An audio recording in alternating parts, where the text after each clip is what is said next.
I want to welcome you all. Thank you for being here. I want to welcome everyone who is participating in this forum via webcast on the 90th anniversary of suffrage.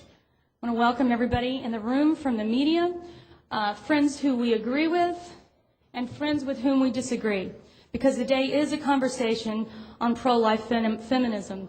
The very term incites conversation in most rooms that we know of who are interested in ideas. I want to recognize Dinesh D'Souza, the new president, Dean King of King's College. I think he might not want to be called King. And Warren, and Warren Smith, my dear friend and Walker Percy fan, fellow traveler.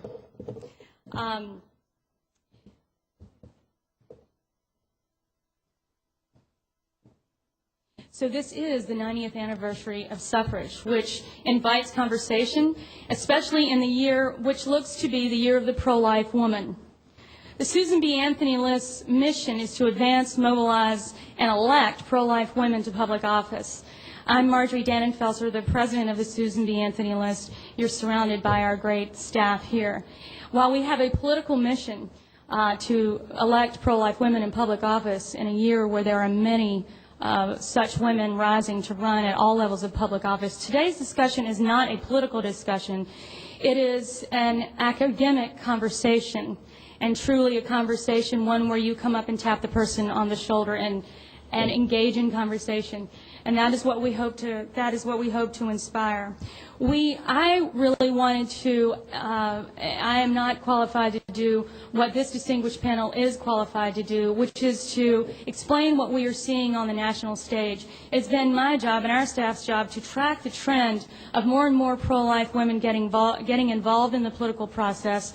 We've been watching the polls that show over and over again that more women describe themselves the label pro-life than the label pro-choice. This is in Pew, Gallup, every major poll shows this.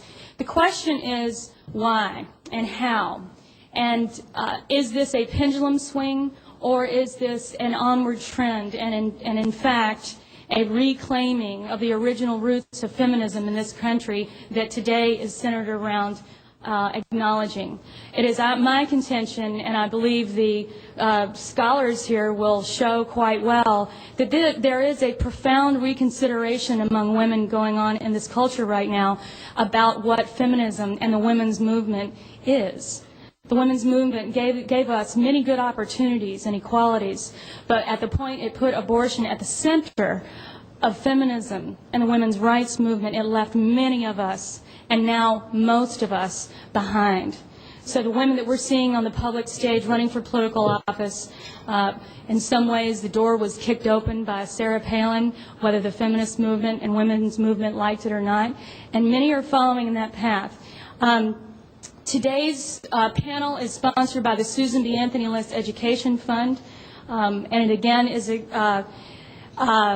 the purpose is to really talk about the flowering of the original roots of the feminist movement, to discuss why the term pro-life feminism is not oxymoronic, but axiomatic, in fact. I want to recognize Carol Crossett, who is the president of the board of directors of the Susan B. Anthony List home in Rochester, New York, and I'd like for her to explain the displays in just a minute that you see around us.